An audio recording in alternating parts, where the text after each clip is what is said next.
Blood pressure fluctuation म्हणजे काय?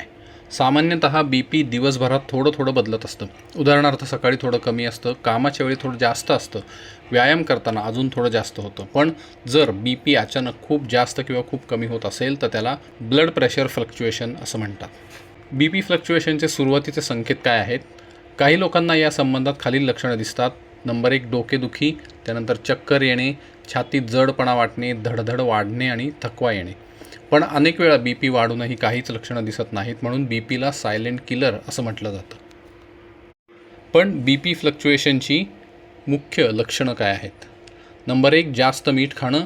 भारतातील अनेक लोक रोज खूप जास्त मीठ आहारात खातात. जेव्हा शरीरात सोडियमची मात्रा वाढते तेव्हा रक्तदाब वाढण्याची शक्यता असते. विशेषतः लोणचं, packaged snacks, chips, fast food यामध्ये मिठाचं प्रमाण खूप जास्त असतं आणि हे पदार्थ सारखे आणि जास्त प्रमाणात खाल्ल्यामुळे बी पी वाढू शकतं. नंबर 2 मानसिक ताण.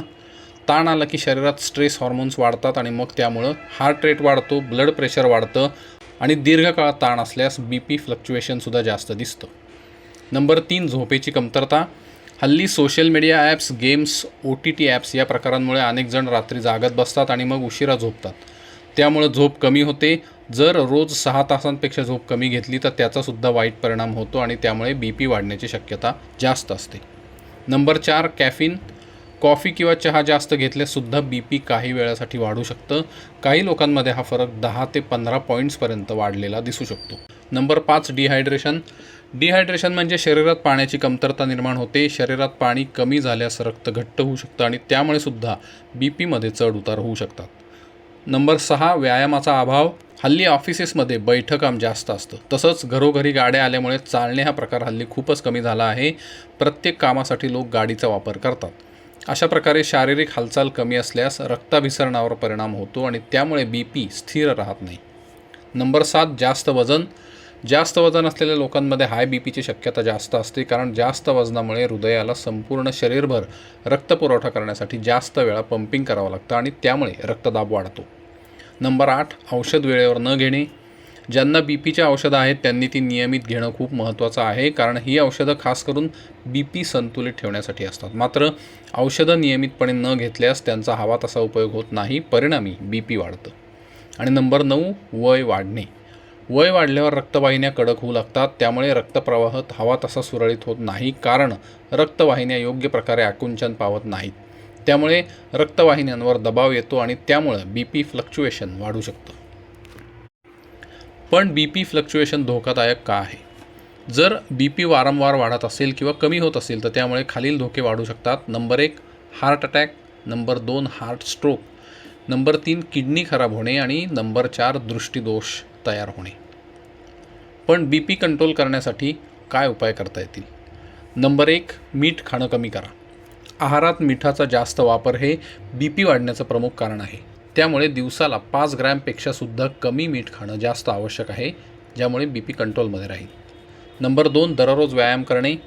दररोज किमान 30 ते 45 मिनटं चालणं हे बी पीसाठी खूप फायदेशीर आहे.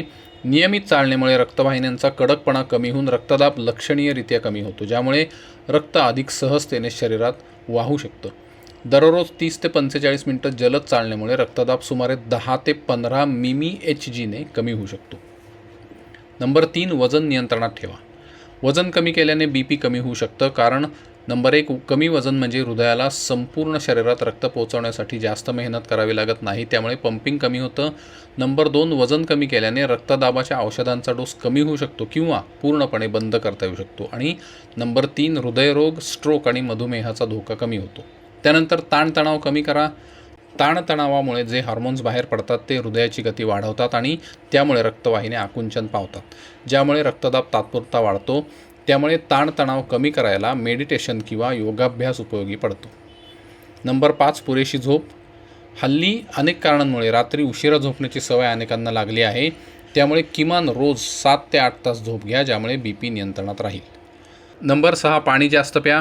दिवसाला किमान 3 ते 4 लिटर पाणी प्या, ज्यामुळे शरीर हायड्रेटेड राहतं, म्हणजे शरीरात पाण्याची पातळी नियंत्रणात राहते आणि रक्त घट्ट होत नाही आणि त्यामुळं बी पी नियंत्रणात राहतं. आणि नंबर 7 बी पी नियमित तपासा. जर तुम्हाला बी पीचा त्रास असेल तर आठवड्यातून एकदा बी पी तपासणं नक्की चांगलं.